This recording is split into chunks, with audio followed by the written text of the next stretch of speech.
নমস্কার বন্ধুরা, সুপ্রিয়া রান্নাঘরে তোমাদের সকলকে স্বাগত। আজকে ডিম আর বেসন দিয়ে দুর্দান্ত একটা রেসিপি তোমাদের সাথে শেয়ার করব।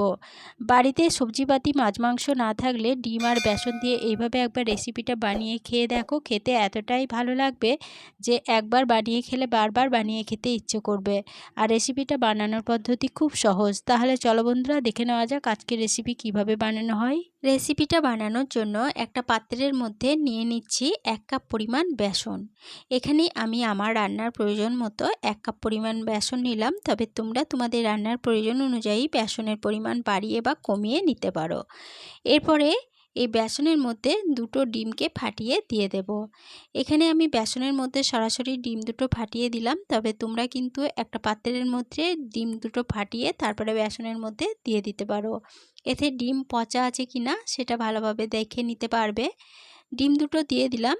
এরপরে এর মধ্যে দিয়ে দেব হাফ চামচ জিরে গুঁড়ো। এরপরে দিয়ে দেব সামান্য পরিমাণ গোলমরিচের গুঁড়ো। গোলমরিচের ঝালটা তোমরা যেরকম ঝাল খাবে সেরকম অনুযায়ী এখানে কম বেশি করে নিতে পারো। কালারের জন্য হাফ চামচ কাশ্মীরি লঙ্কা গুঁড়ো দিয়ে দিলাম। এরপরে দিয়ে দেব সামান্য পরিমাণ হলুদ গুঁড়ো। এরপরে দিয়ে দেব হাফ চামচ লবণ। এরপরে দিয়ে দেব পেঁয়াজ কুচি। এখানে একটা মিডিয়াম সাইজের পেঁয়াজ ছোট করে কুচি করে রেখেছিলাম, পেঁয়াজ কুচি দিয়ে দিলাম। এবার সমস্ত উপকরণ হাত দিয়ে খুব ভালোভাবে মেখে নেব। বন্ধুরা, এইভাবে একবার রেসিপিটা বানিয়ে খেয়ে দেখো, খেতে এতটাই টেস্টি হবে যে কষা মাংসের স্বাদকেও হার মানাবে। সমস্ত উপকরণ খুব ভালোভাবে মেখে নেওয়া হয়ে গেছে। এবার এই মেখে নেওয়া মিশ্রণ একটা সাইডে সরিয়ে রেখে দিচ্ছি। এরপরে গ্যাসের ওভেনে একটা কড়াই বসিয়ে গ্যাসটা অন করে কড়াইয়ের মধ্যে দিয়ে দিচ্ছি পরিমাণ মতো সরষের তেল। এখানে আমি রেসিপিটা সম্পূর্ণ সরষের তেলে বানাচ্ছি, তবে তোমরা চাইলে রেসিপিটা সাদা তেলেও বানিয়ে নিতে পারো। তেলটা ভালোভাবে গরম হয়ে যাওয়ার পরে যে মিশ্রণটা মেখে রেখেছিলাম সেটা থেকে অল্প অল্প করে এভাবে নিয়ে বড়া শেপ দিয়ে নিচ্ছি। প্রথম ব্যাচে বেশ কয়েকটা বড়া শেপ তেলের মধ্যে দিয়ে দিলাম। এরপরে বেশ কিছুক্ষণ অপেক্ষা করব এক পিঠ ভাজা হয়ে যাওয়ার জন্য। এক পিঠ যখন ভাজা হয়ে যাবে তখন অপর পিঠটা উল্টে দেব। দেখো, এক পিঠ ভাজা হয়ে গেছে, অপর পিঠ উল্টে দিচ্ছি। আর এইভাবেই উল্টে পাল্টে বড়াগুলোকে ভালোভাবে ভেজে নেব। উল্টে পাল্টে বড়াগুলোকে বেশ লালচে করে ভেজে নিলাম। এবার এই বড়াগুলো তেল থেকে তুলে নেব।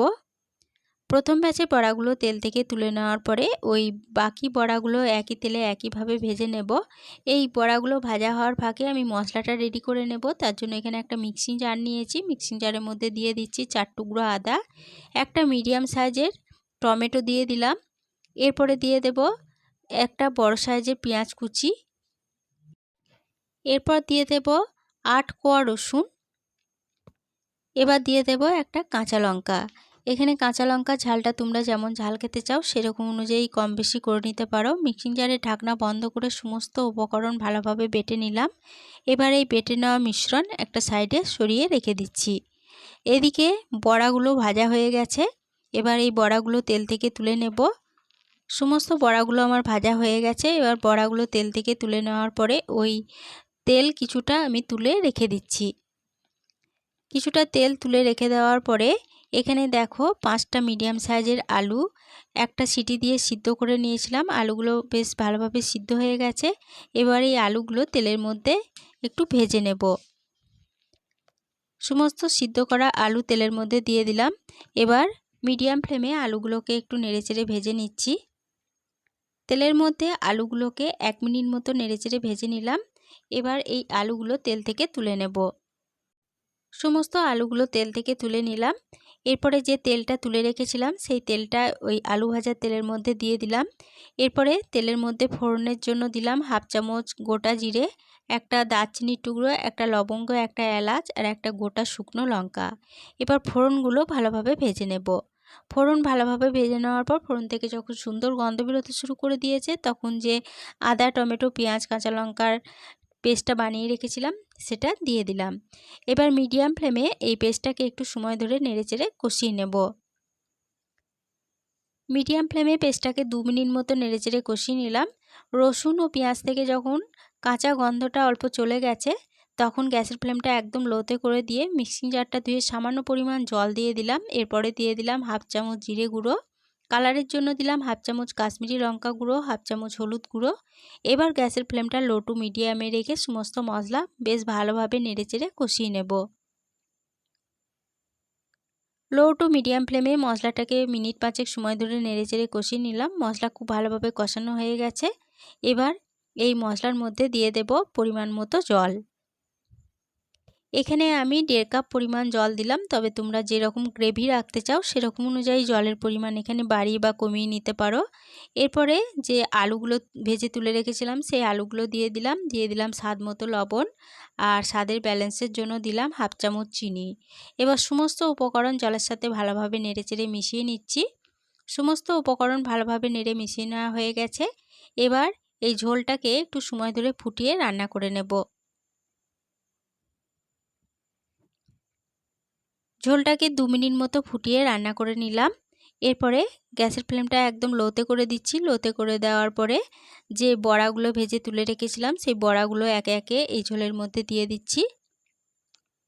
সমস্ত ভেজে তুলে রাখা বড়াগুলো দিয়ে দিলাম।